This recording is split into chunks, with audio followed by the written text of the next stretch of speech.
Depuis 2014, le Maroc a une nouvelle politique migratoire. Le royaume est ainsi devenu un pays d'installation pour de nombreux migrants et réfugiés, en plus d'être un pays de transit. Dans ce documentaire, nous allons à la rencontre de 3 femmes, 2 migrantes et une réfugiée qui ont la particularité d'être devenues des femmes entrepreneurs au Maroc. De leur parcours migratoire difficile, elles s'en sortent par le haut avec courage et abnégation.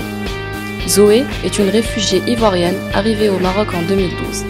Elle est aussi mère célibataire avec 2 enfants en bas âge à sa charge.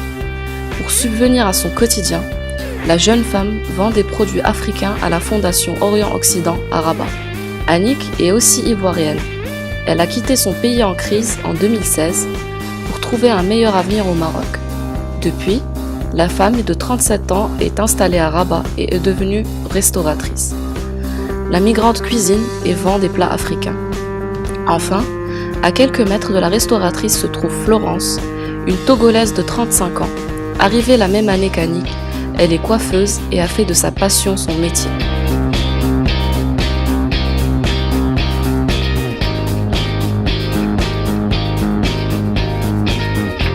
Depuis mon enfance, la coiffure, c'est un métier qui m'a plu et j'ai grandi avec la coiffure. Après, moi-même, je tressais à la maison, j'allais à l'école. Les week-ends, je tresse, les femmes viennent chez moi pour tresser. D'autres, je vais dans les maisons pour les tresser. Après ça, j'ai arrêté l'école pour faire la formation de coiffure. J'ai fait un magasin au pays. Ça ne marchait pas. Du coup, j'avais une sœur au Maroc ici. Elle m'a parlé du bien du Maroc. Elle m'a donné le courage. C'est comme ça que je suis arrivée au Maroc. Arrivée au Maroc, comme toute chose, le début est difficile. Je me retrouvais dans une situation très délicate. J'étais obligée d'aller faire femme de domestique dans les maisons des Marocaines qui m'ont bien accueilli d'abord, qui sont devenues aujourd'hui comme ma famille. Avec ce travail, j'ai pu économiser quelque chose et je me dis pourquoi ne pas exercer mon métier. J'ai pris un magasin. Quand je me suis installée, je vois que c'est mieux par rapport que le travail que je faisais au pays. Ici, le travail, ça paie, ça donne.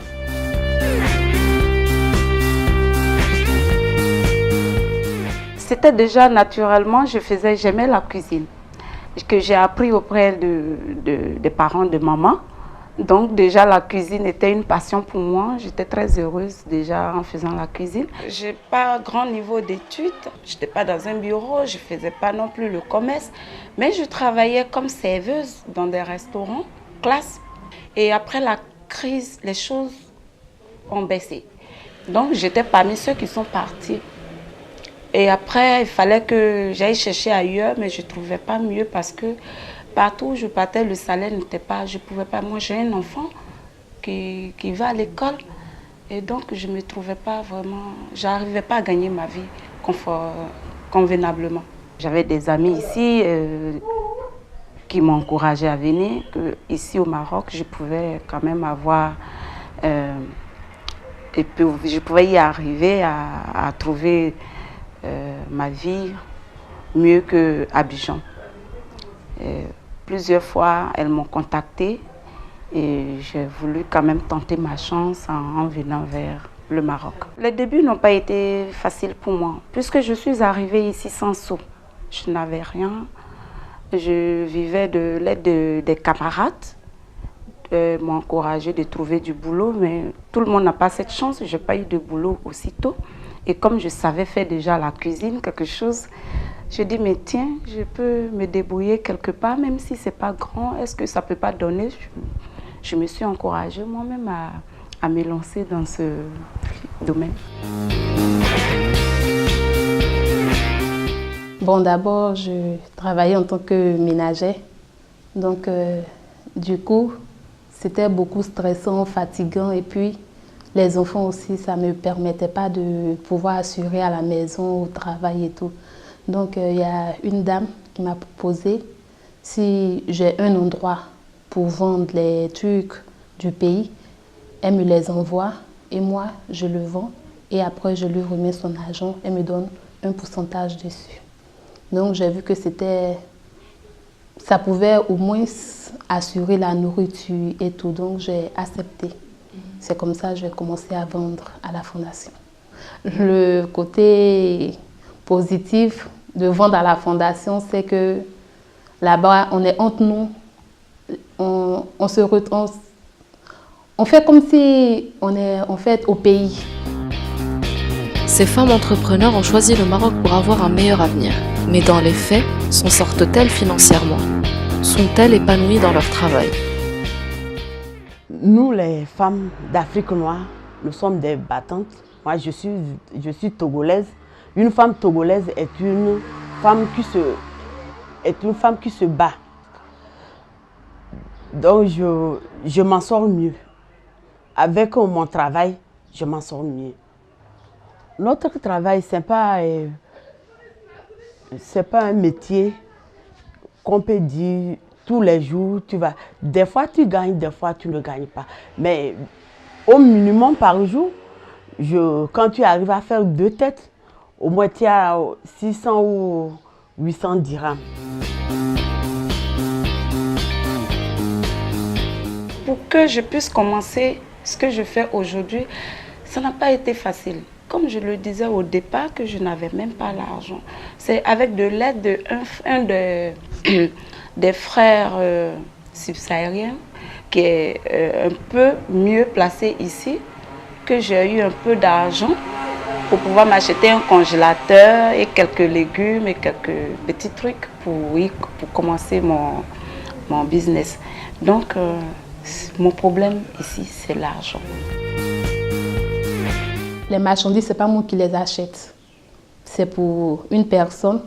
Donc, si je vends, elle me donne ma part. Donc, du coup, si c'était moi qui les achetais et tout, il allait avoir mon argent et tout pour pouvoir m'en sortir encore. Mais si je vends un, je lui remets son argent et je prends mes 20 ou mes 30 dirhams. Donc, ça, je peux dire, ce n'est pas moi qui ai financé ça.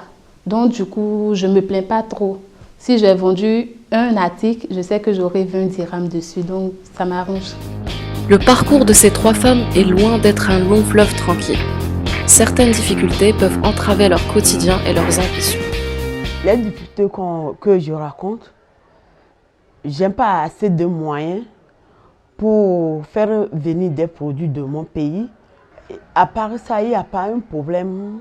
Ici, je n'ai pas un problème comme ça. C'est 2 problèmes de marketing. On n'a pas assez de moyens pour... Je voulais développer ici en amenant les produits de chez moi, mais les moyens, ça en manque. Je voulais solliciter l'aide du gouvernement marocain pour nous aider, nous les migrants, à améliorer notre travail. Je voulais un jour aller dans mon pays et faire importer des marchandises ici au Maroc. Par le manque de moyens maintenant, je n'arrive pas à le faire, mais je le souhaite sincèrement. Florence est loin de se douter qu'il existe au Maroc une association qui aide pour concrétiser les projets de petites entreprises en faveur des migrants et des réfugiés. L'association marocaine d'appui à la promotion de la petite entreprise, dont les bureaux sont basés à Rabat, œuvre depuis plus d'une dizaine d'années à réaliser les rêves des personnes motivées à devenir entrepreneurs. Et on doit les aider tout d'abord dans cette première phase, c'est comment définir l'idée de projet, une idée qui va en adéquation avec le profil des porteurs de projet. C'est très important. La deuxième étape, c'est le montage du projet. Puis, il y a un processus de validation de projet devant des comités techniques pour s'assurer que effectivement le projet est faisable et il est en adéquation avec le porteur du projet. Et vient par la suite, bien sûr, l'appui à la mise en place du projet. Donc, pour ce programme, en plus de l'accompagnement technique, il y a un appui financier. Donc c'est un fonds perdu, donc à hauteur de 20 000 dirhams pour les adhérents des coopératives et de 15 000 dirhams pour le porteur d'AGR. Les difficultés financières ne sont pas les seules entraves au quotidien d'Annick et Zoé. Les deux Ivoiriennes peuvent faire face à des situations difficiles. Racisme et agressions sexuelles peuvent survenir. Cela ne remet pas en doute leur intégration au sein de la société marocaine. Pour l'intégration, je peux dire que je me suis quand même intégrée parce que j'ai des amis marocains. Et même au quartier, les jeunes marocains, on a souvent peur d'eux, je les approche, je dis tu es mon ami, tu es mon camarade. Il me dit tu es ma soeur. Tu es ma soeur, moi je dis tu es mon frère.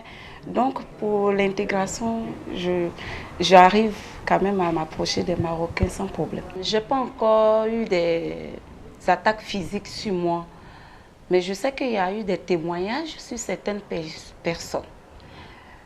Bon, ben, quand même je marche dans la rue, je peux entendre les gens dire Azia ou alors Madame, c'est combien? C'est 100 dirhams. Mais ce n'est pas des responsables qui le font. C'est des jeunes, un peu de la jeunesse, qui sont un peu peut-être naïfs, je ne sais pas. Ils sont jamais sortis, certains ne sont jamais sortis de leur pays, ils ne savent pas ce que c'est immigrer ailleurs. Donc, parfois ça ne me dit rien, je passe. Mais on ne m'a jamais lapidé. On ne m'a jamais lapidé, on ne m'a jamais tiré, agressé physiquement, je n'ai pas encore vécu. Je rencontre beaucoup de difficultés, beaucoup de difficultés. J'ai fait même 2 à 3 déménagements où j'ai été, comme on appelle, victime des agressions sexuelles. Donc j'ai fait des déménagements pour ça et je ne pense pas que devant les enfants, c'est comme on appelle, c'est une bonne vue pour eux. Où des personnes viennent, même ici, tout récemment, je suis partie expliquer ça au ACA. Il y a un Marocain qui est rentré. Juste quelqu'un est sorti par là. Le Marocain, il est rentré, il me propose de l'argent, je veux sortir avec toi. Commencer à me brutaliser ici, dans la maison. Donc, à plusieurs reprises, ce genre de trucs-là se passe. Bon, même si à Temsna, j'ai été victime de ça, je suis partie convoquer la personne, c'est pas arrivé quelque part. C'est pas arrivé quelque part. Je connais le nom et tout, mais c'est pas arrivé quelque part. Donc vraiment, ce sont des situations, même si tu veux vivre dans le pays, je pense pas que tu peux supporter. Je pense pas. Et puis, surtout si ça se fait devant tes enfants, c'est encore pire. Si tu es seul, ok. Mais là, je suis avec mes enfants et ils ont failli le faire devant mes enfants. Pas 1 fois, 2 fois, plus de 4 fois. Et juste pour ça, je suis obligée d'habiter aussi avec des hommes. Parce que je me dis, en habitant avec des hommes, je suis plus en sécurité. Si quelque chose veut m'arriver, ils vont me défendre et tout. Je suis obligée de vivre avec eux. Si l'intégration des migrants au Maroc fait encore face à de nombreux écueils, les politiques publiques et le cadre réglementaire ont été sensiblement améliorés. Jean-Paul Cavalieri revient sur ses acquis et sur le travail des différents acteurs institutionnels marocains pour l'intégration des réfugiés dans le royaume et l'amélioration de leurs perspectives d'avenir. Ce qu'il faut souligner, c'est d'abord le cadre réglementaire dont les réfugiés jouissent ici au Maroc est très favorable. Dans le cadre de la stratégie nationale d'immigration et d'asile, qui a 4 ans, le gouvernement a en quelque sorte donné accès au marché du travail aux réfugiés sur la même base que les nationaux, c'est-à-dire sans leur opposer la préférence nationale. Par ailleurs, le secteur privé a été aussi sensibilisé, notamment par le ministre des MRE et des Affaires de l'immigration. Nous avons ensemble approché le secteur privé et un certain nombre de lois ont été révisées, notamment dernièrement la loi sur les coopératives, pour permettre aux migrants régularisés et aux réfugiés régularisés de mettre leurs talents, leurs compétences au service de la société, de pouvoir eux-mêmes monter des coopératives. Nous avons aussi des partenaires, j'ai mentionné le ministère, il faut aussi mentionner la NAPEC, le ministère du Travail, et l'entraide nationale, que ce soit l'OFPTT ou l'entraide nationale, tous deux offrent des formations professionnelles de qualité sur tout le territoire et dans un nombre très varié de professions pour les réfugiés. Ça permet aux réfugiés de mettre à niveau leurs connaissances, leurs compétences et de faire le pont sur un projet économique réel qu'ensuite le HCR peut soutenir financièrement. Donc tout ça, c'est très précieux. Ce savoir-faire des institutions marocaines et cette disposition des autorités marocaines et des institutions à aider les réfugiés à s'intégrer, à devenir autonomes. L'étape de l'entrepreneuriat a fait naître de nombreux projets et rêves chez Florence, Annick et Zoé. Pour certaines, l'installation au Maroc est devenue un projet de vie, alors que pour d'autres, elles s'accrochent fermement à l'Eldorado européen. Quand j'avais arrêté le travail, j'avais décidé de faire une boutique africaine. Mais la caution de la boutique, les marchandises, c'était vraiment cher. Je ne pouvais pas arriver à la faire.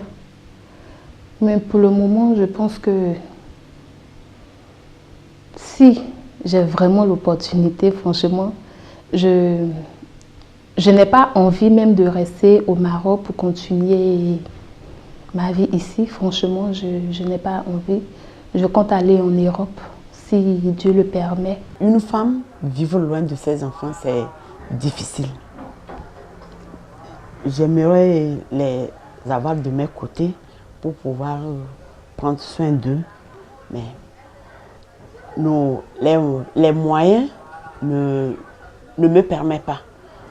Pour ça, j'aimerais lancer un appel au gouvernement marocain de venir à nos secours, nous les femmes africaines qui sont ici, laisser nos parents au pays, de nous aider à faire venir nos familles à côté de nous. Mon rêve, c'est d'avoir un grand restaurant. À partir d'ici, au Maroc, avoir d'abord un restaurant de plus de peut-être 100 places, c'est mon souhait. Ici, rendre les clients heureux, même les Marocains. Je veux même aussi apprendre la cuisine marocaine pour que les Marocaines viennent aussi manger ce qui vient de la main des Africaines noires. Donc, j'aimerais vraiment être une grande restauratrice, avoir un grand restaurant et aller aussi investir dans mon pays, dans le même domaine, avoir un grand restaurant au pays pour faire la fierté de ma famille et même la fierté de mon pays. Parce que je suis sortie de mon pays pour quelque chose. Donc, tout ce que je peux encore revenir, que j'ai besoin des moyens. Pour y arriver, il faut les moyens. Je n'ai aucun moyen pour y arriver. Aujourd'hui, je vends un plat à 20 dirhams, mais demain, je peux faire plus que ça. Et ça va donner quelque chose de beau. Ça peut encourager les autres filles et hommes même à s'exercer dans ce domaine. Mais quand même, je suis heureuse de gagner le peu que je gagne aujourd'hui parce que ça m'empêche d'être à la rue et mendier ou alors me donner à la prostitution, à une vie de débauche. Donc, je me sens mieux avec le peu que je gagne pour le moment.